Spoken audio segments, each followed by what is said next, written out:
Assalamualaikum warahmatullahi wabarakatuh. Alhamdulillahirrabbilalamin. Al-qail fil Qur'anil karim. Bismillahirrahmanirrahim. Wasari'u ila magfiratin min rabbikum wa jannatin arduhas samawati wal ardu uiddat lil muttaqin. Salatullah salamullah ala tuha rasulillah wa ala alihi wa sahbihi wa mawala amma ba'd.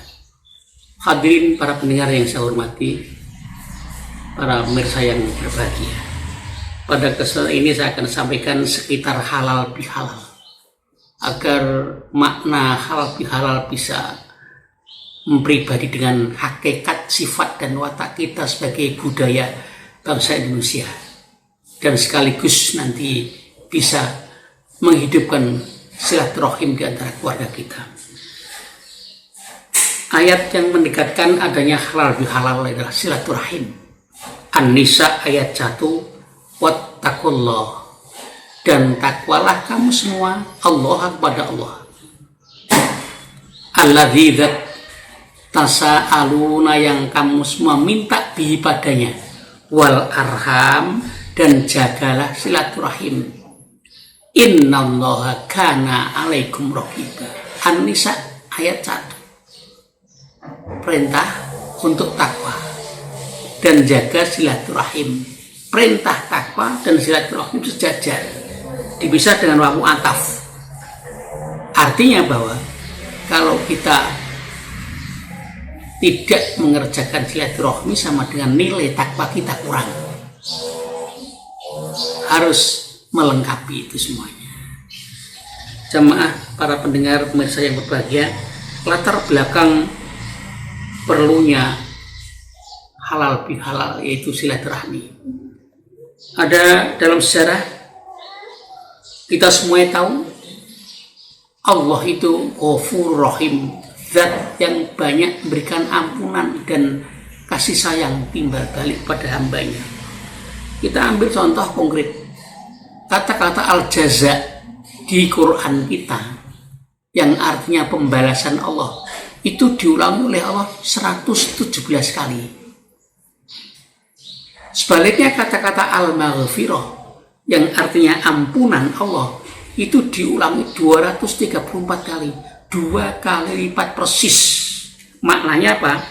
Allah lebih suka ngampuni dosa hambanya dibandingkan membalas dosa hambanya kalau hambanya mau jujur minta ampun pada Allah.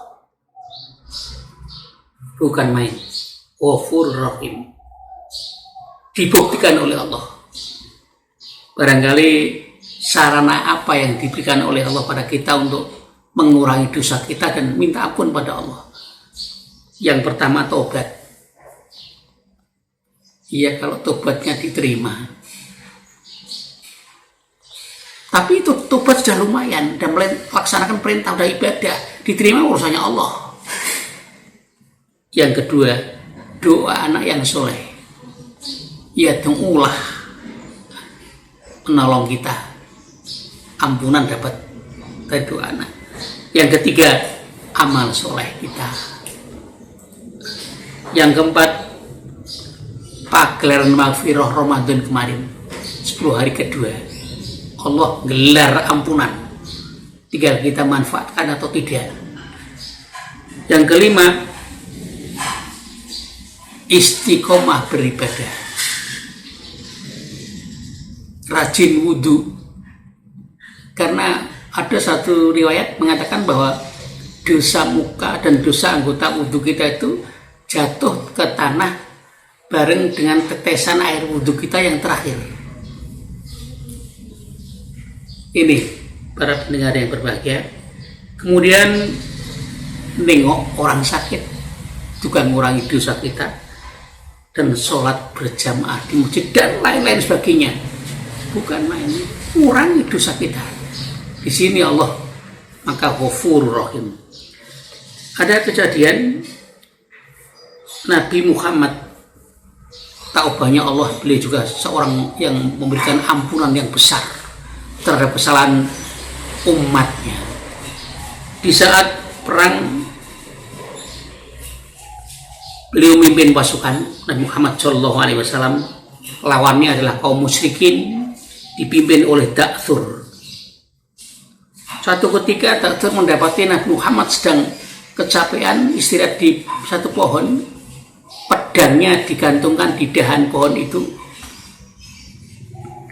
Kebetulan mungkin pengawasannya kurang ketat, Da'thur bisa menyelinap ke situ ngambil pedang Muhammad. Setelah pedang Muhammad di tangannya Da'thur, dia ngomong, Muhammad, nyawamu di tanganku, karena tidak ada orang lain kecuali kamu dan aku, Muhammad.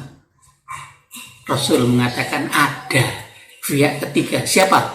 Allah subhanahu wa ta'ala. Langsung pedang jatuh, ganti di tangan Muhammad. Muhammad nanya, bagaimana sekarang sebaliknya? Akhirnya dia gemeteran dan minta maaf kepada Muhammad. Akhirnya masuk Islam. Sudah hampir membunuh dia, minta maaf, dimaafkan. Urusannya nyawa. Jamaah sekalian, ini oleh karena itu betapa indahnya kalau kita ittiba Rasulullah, punya besar pemberian ampun pada orang lain, dan insya Allah Allah juga ngampuni dosa-dosa kita. Terjadi pula di perang Uhud, jemaah hadirin hadirat cara pendengar yang berbahagia. Nabi Muhammad berhadapan dengan kaum musyrikin. Beliau dikawal oleh Hamzah, pamannya sendiri. Kaum musyrikin dipelopori oleh gerwaninya, yaitu Hindun. Hindun itu istrinya Abu Sufyan. Karena lengah barangkali atau karena nasibnya, Hamzah terbunuh, meninggal dunia dalam pertempuran itu. Hindun yang dengar bahwa paman Nabi Hamzah meninggal dunia, dia langsung bergerak sambil menunjukkan sikap arogansinya. Dibelah perutnya Hamzah itu, diambil hatinya, dikunyah mentah-mentah, saking bencinya. Tapi karena perkembangan yang hebat, akhirnya kemenangan di umat Islam, dan akhirnya Hindun tertangkap oleh tentara Muhammad, dan dia dihadapkan Nabi Muhammad. Ini yang belah perutnya Hamzah. Dia minta ampun kepada Muhammad, diampuni oleh Nabi Muhammad Shallallahu Alaihi Wasallam. Para pendengar yang berbahagia, oleh karena itu macam Idul Fitri itu kembali ke fitrah. Maka simbol yang diberikan menurut filsafat Jawa adalah kupat. Janur kuning dianyam diisi beras. Itu bukan tidak punya arti menurut orang ahli filsafat di Jawa. Kupat itu yang baku 4. Yang pertama, Lebaran, sudah selesai puasa. Yang kedua, leburan, saling melebur dosa. Yang ketiga, laburan, mobil dibawa ke salon untuk mudik kalau situasinya normal. Rumah dicat ulang untuk menyongsong tamu-tamunya. Kemudian yang keempat, luberan, yang kaya mikir yang miskin, peduli, peka terhadap orang lain.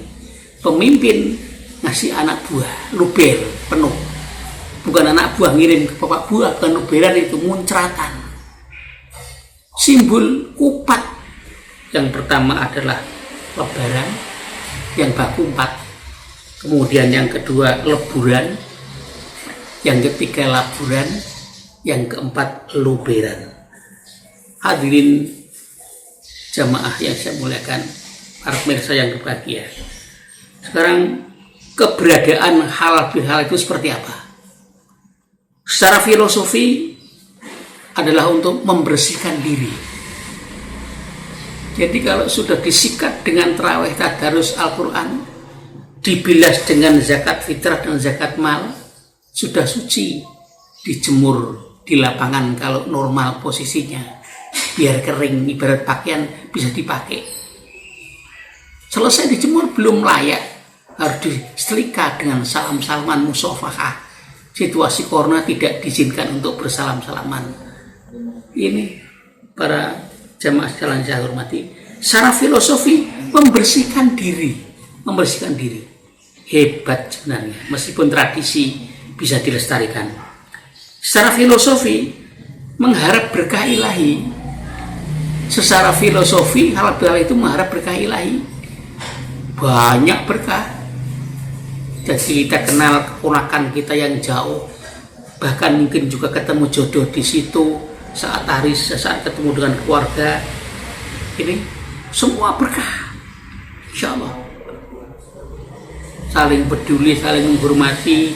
Secara syar'i bahwa halal bihalal itu adalah silaturahim tadi. Wattaqullaha allati tasa'alu nabihi wal arham. Para pemirsa yang berbahagia, sasarannya apa? Halal bihalal itu sasarannya apa? Yang pertama, menggali kembali akar persaudaraan yang sudah hampir kehilangan, nggak tahu ponakannya, nggak tahu saudaranya, dengan silaturahmi ketemu lagi. Allah berfirman dalam Al-Hujurat 10, innamal mu'minuna ikhwatun. Sesungguhnya orang mukmin itu adalah bersaudara. Faslihu, maka perketatlah, perbaikilah baina akhwaikum, antara persaudaraanmu itu. Wattaqullaha, dan takwalah pada Allah, la'allakum turhamun, kamu akan diberi rahmat oleh Allah. Silaturahmi ketemu rahmat, dijamin oleh Allah SWT. Ini. Kemudian bentuknya silaturahmi seperti apa? Halal bihalal itu sendiri, Rasul kelihatannya sudah bisa membaca nanti di hari akhir, sudah bisa membaca kesulitannya, termasuk seperti yang sekarang terjadi ini, masa corona ini. Rasul bersabda, ya bani Adam, hai anak Adam, sil rohimak, jalinlah persaudaraanmu, bimalika, dengan hartamu, dibantu secara material, barangkali memberikan modal dan seterusnya. Fa'in bakhil, jikalau kamu agak awal susah mengeluarkan bimalika dengan hartamu, rasanya sayang, awkolla, atau sedikit maluka hartamu, nggak punya, famsi ilaihi, kamu cukup jalan kaki menuju rumahnya kalau dekat. Famsi ilaihi, birijlika, dengan kakimu cukup. Waqala sallallahu alaihi wasallam, Rasul bersabda di kisah lain, silu arhamakum walau bisalam, silaturahmilah kamu dengan sesama kerabatmu minimal dengan assalamualaikum, SMS, WA, surat, dan seterusnya. Itu. Jadi kalau sekarang kita dilarang untuk mudik dan disuruh kembali, ya pakai resep Rasul itu, kembali ke dulu lagi, minimal pakai telepon, SMS, mudik dan sebagainya. Itu sudah diatur oleh Rasulullah Shallallahu Alaihi Wasallam. Pendengar yang saya muliakan. Kemudian sasaran yang ketiga yaitu masalah meningkatkan sopan santun. Sopan santun, bagaimana cara menjadi tamu dan orang yang ditamui dan seterusnya. Saya pernah diundang di kediaman pejabat, beliau tasyakuran pulang umroh, para hadirin. Begitu sampai di depan kediaman beliau, kok sudah sepi, penjagaan udah nggak ada. Saya langsung salam, assalamualaikum, waalaikumsalam. Beliau keluar, ternyata seluruh yang jaga pun sudah dalam semuanya. Saya dipeluk beliau, saya dikenalkan kepada ayahnya beliau bahwa ini gurunya. Saya bilang enggak, saya pelayannya di kantor. Setelah itu kemudian dikasih hidangan, jak makan malam, dan sebagainya dan sebagainya. Begitu selesai, saya matur beliau, Bapak terlalu tinggi menilai saya. Loh, kenapa Pak Ustaz?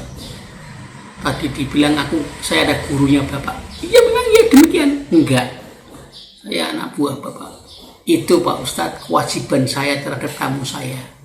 Menurut adat Jawa ada 3. Yang pertama kupuh. Kupuh itu diterima dengan sepenuh hati, tidak lamis di mulut tok. Yang kedua lungguh, disuruh pinarak duduk. Yang ketiga baru suguh. 3-tiganya itu kewajiban saya Pak Ustaz. Saya menjawab pada beliau, kalau selaku tuan rumah kewajibannya 3, saya sebagai tamu juga 3 Pak. Apa saja? Yang pertama, saya bertamu harus bisa ngemong mukanya yang ditamui. Kalau senyum saya langsung masuk, kalau merengut balik kanan. Bapak senyum dan jemput saya, masuk saya. Yang kedua, Rasul perintahkan kalau bertamu itu perut dalam keadaan kenyang. Jangan sampai tuan rumah sedang nyuci piring dikira nyiapkan makan untuk tamunya. Yang ketiga, mertamu tidak boleh lama Pak. Kalau mertamu kok setengah bulan itu namanya ngerusak itu. Dengan itu saya mohon izin pamit.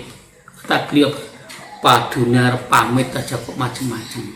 Di sini para pemirsa yang berbahagia. Kemudian berikutnya, menghindari putus silaturahim karena beda status. Yang satu pejabat tinggi, yang satu hidupnya kurang, terus putus, tidak bisa. Allah menyampaikan dalam firman-Nya surat Muhammad ayat 22 dan 23. Fahal asaitum, maka apakah kiranya intawalaitum, jikalau kamu jadi penguasa pejabat, antuf situ, kamu nanti membuat kerusakan fil ardi, di bumi, watakottou, dan kamu memutus arhamakum, silaturahmimu. Apa salah kamu jadi pejabat nanti lupa saudaramu, putus silaturahmimu? Kalau itu terjadi, ulaika alladzina la'anahumullah, orang-orang yang Allah laknati, Allah murkai. Fasommahu, maka Allah membuat dia menjadi tuli, wa a'ma absarahum, dan jadi buta matanya, mata hatinya. Di sini maka pentingnya halal bihalal dan silaturahmi seperti itu. Kita menghindari putusnya persaudaraan gara-gara beda status. Nggak boleh sama, memang nasib beda, tapi kalau saudara tetap saudara. Jadi orang penting itu baik Bapak Ibu sekalian, tapi menjadi orang baik jauh lebih penting. Saya ulangi, jadi orang penting itu baik, tapi menjadi orang baik jauh lebih penting. Sebab banyak di antara kita yang jadi orang baik terus jadi orang penting jadi tidak baik. Maka halal bihalal mengarah kepada pembentukan moral kita. Tamu Khalifah Umar bin Abdul Aziz, ini masalah putusnya saudaraan tadi, datang habis maghrib, melihat beliau sedang mengerjakan PR di rumah dengan lampu teplok dari minyak tanah itu mau mati, kecil, lampu tamunya tanggap. Lapor sama beliau, Khalifatullah, mohon izin, lampunya akan saya isi minyak dulu Tuan, biar nanti nyalanya itu terang, untuk kerja Tuan juga enak. Apa jawab beliau? Nggak usah, kamu adalah tamu saya. Enggak Khalifah, saya pelayan Tuan di kantor. Iya di kantor, di rumah tamu saya. Nah ini, di kantor memang kamu pelayan saya, di rumah tamu saya. Belum puas tamunya, gimana kalau saya diizinkan membangunkan pembantu Tuan, biar ngisi minyak tanah dulu ini di lampu Tuan. Jangan, dia sudah kerja seharian capek. Masya Allah, ini perlu ya halal bihalal. Ya Allah, sangat indah sekali. Jadi kemudian yang ketiga ialah memupuk rasa saling menghormati dan saling peduli dengan silaturahmi, dengan halal bihalal, mewujudkan firman Allah, wa idza khuyyitum bitahiyatin, bila kamu dihormati orang lain dengan penghormatan tertentu, mungkin selamat pagi, assalamualaikum, atau senyum, atau nundukkan kepala, maka balaslah itu dengan yang lebih baik. Fahayyu biaksana, balaslah penghormatan itu biaksana, dengan yang lebih baik. Beda dengan bihasanin. Biaksana itu fa'alun au mif'alun au fa'ulu bikatratin an fa'ilin badilu, dengan yang lebih baik. Assalamualaikum, waalaikumsalam warahmatullahi wabarakatuh. Pagi Pak, selamat pagi, bagaimana keluargamu, sehat-sehat? Lebih baik. Minimal sesuai dengan hormatnya dia. Pagi. Betapa indahnya kalau dilaksanakan. Gila hormat itu haram. Menjadi orang yang terhormat adalah tujuan hidup setiap manusia. Nggak ada orang lahir ingin jadi orang yang terhina, nggak ada. Meskipun sudah hina, mau cari kerja harus ada pengantar surat dari polisi, berkelakuan baik. Menandakan bahwa gila hormat itu haram. Menjadi orang yang terhormat adalah tujuan hidup setiap manusia. Jamaah dan pendengar, ada kejadian di musim haji saat zaman Rasul masih sugeng. Seorang janda lumpuh total, digendong anaknya yang tegap, tawaf 7 kali, sa'i 7 kali. Selesai sa'i ditaruh di marwah, ambilkan air zam-zam untuk minum. Setelah minum, Rasul datang, tanya kepada remaja yang gendong ibunya tadi, sudah puaskah kamu membalas budi baik ibumu sehingga kamu menggendongnya selama musim haji? Dijawab oleh beliau, belum ya Rasulullah, meskipun dibandingkan dengan setetes air susu ibu yang telah aku minum. Selesai. Kemudian yang kelima, bagaimana kiat menjaga fitrah itu sendiri biar kesinambungannya terus terjaga, silaturahmi halal bihalal ini. Yang pertama, menyederhanakan nafsu.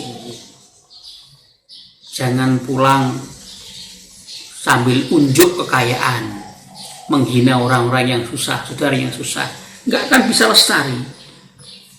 Allah berfirman, wa ma ubri'u nafsi innan nafsala ammaratun bisu. Sederhanakan nafsu, hilangkan susah, sederhanakan. Ini wala uqsimu bin nafsi lawwamah dikendalikan, sufyan disederhanakan, mutmainah dipacu. Insya Allah ketemu akan terhindar dari sifat hasud. Jamaah sekalian, hasud itu apa? Hasud itu adalah sifat dia itu senang melihat orang lain sedih, pada dirinya juga sedang sedih. Dia ngomong, rasain loh hasudnya. Ada juga orang itu senang melihat orang lain sedih, meskipun dia dalam keadaan senang. Apa komentarnya? Nah itu, ada kawan saya, katanya. Yang ketiga, benci melihat, punya sifat benci melihat orang lain senang, meskipun dia dalam keadaan sedih. Nuduh orang lain itu, oh dia punya tuyul, punya setan. Dan yang terakhir adalah bahwa dia benci melihat orang lain senang, meskipun dirinya senang. Wah, aku punya saingan ini. Ini jamaah sekalian yang saya mulakan, harus kita sederhanakan nafsu. Yang kedua, hendaknya kita peka terhadap bisikan kolbu. Kata hati ini didengarkan. Maka dzabal fuadu maro'a. An-Najm 11. Hati nggak pernah bohong terhadap apapun yang ia lihat, mesti jujur. Meskipun sebenarnya sulit diomongkan, jujur dia. Filsafat mengatakan penyakit jasmani itu bisa sembuh karena diobati atau karena mati. Tapi penyakit rohani, penyakit yang dibawa mati. Penyakit hati itu diobati, bahkan diwariskan ke anak cucunya. Jamaah, kuda yang buta itu berbahaya. Tapi yang paling berbahaya butanya orang yang mengendarai kuda. Kalau kuda buta jatuh ke jurang mati sendirian. Tapi kalau yang mengendarai kuda yang buta, meskipun kudanya melek, dua-duanya mati insyaallah. Yaitu hati nurani. Semua ikut kalau udah hatinya hancur. Maka Rasul mengatakan inna fil jasadi mudghah, di dalam jasadmu ada segumpal daging. Idza saluhat, apabila daging itu normal bagus, saluhal jasadu kullu, semua kepribadianmu baik. Wa idza fasadat, apabila segumpal daging itu rusak, maka fa fasadal jasadu kullu, semua jasadmu rusak. Ala wahya al-qalb, itulah hati. Hadirin hadirat jamaah yang berbahagia, masih masalah hati. Ada janda tua buta di daerah Gunung Kidul saat itu musim kemarau. Jam 11 malam dia keluar dari rumahnya sambil gendong penting alat untuk mengasuh air, sambil nyalakan obor besar. Ketemu bapak-bapak yang matanya normal, negur tapi sengak negurnya. Ibu, malam-malam begini keluar mau kemana, Bu? Mau cari air untuk minum, Bapak, di atas sana. Loh kok kenapa pakai obor? Kan tetap gelap toh, karena ibu kan nggak lihat. Ibunya mengatakan, obor ini bukan untuk saya kok, Pak. Terus obor ini justru untuk orang yang kayak Bapak. Kenapa saya? Saya tidak yakin, Pak. Bapak itu meskipun mata kepalanya melek, mata hatinya belum tentu melek. Orang kalau mata hatinya merem, mata kepalanya melek, itu akan mencelakakan orang lain, Pak. Bisa saja untuk nabrak saya. Biar saya nggak ditabrak Bapak pakai obor saya ini, Pak. Ini jawaban yang sama sengaknya. Maka Allah mengatakan, fa innaha la ta'mal absor. Sebenarnya dia itu bukan kok buta mata kepalanya, walakin ta'mal qulubul lati fi sudur, tapi buta mata hatinya yang di dalam hati itu. Maka perlu kepekaan. Sedangkan obat sakit hati adalah zikir kepada Allah. Ar-Ra'd 28, ala bidzikrillahi tatma'innul qulub. Dengan demikian maka halal bihalal dengan seluruh ubur rampingnya tadi masih tetap perlu dipertahankan, meskipun itu adalah tradisi tapi yang tidak melanggar syariat, maka dibenarkan untuk dilestarikan. Demikian para pendengar, para pemirsa yang berbahagia, yang dapat kami sampaikan. Yang betul dari Allah dan Rasul, yang salah dari saya, mohon maaf. Assalamualaikum warahmatullahi wabarakatuh.